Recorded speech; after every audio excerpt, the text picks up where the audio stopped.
Nadar, andar en bici y correr. Durante estos días 17 jóvenes se han acercado al triatlón de la mano del triatleta Héctor Llanos. Un poco dar a conocer a los chavales pues, lo que es el triatlón. Bueno, algunos ya saben que han hecho algo, otros han venido y no sabían nada. Hago triatlón y para que me enseñen más, porque aquí como están profesores buenos, pues... Este deporte mezcla 3 disciplinas, por lo que es muy completo. Lo más difícil es pasar de un deporte a otro y eso es precisamente lo que han trabajado. Hemos estado estos 4 días pues, enseñándoles un poquito todos los trucos. Creo que lo han cogido bastante bien. La teoría al menos la tienen clara. Meter las cuerdas en las zapatillas y ponerlas sin atarlas. Al correr hay que empezar, primero hay que empezar suave y luego fuerte, para el sprint. También ha habido tiempo para el ocio.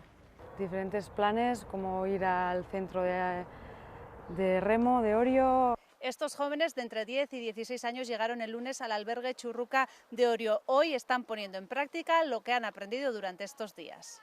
Compitiendo entre ellos han finalizado estas colonias que se organizan por tercer año consecutivo.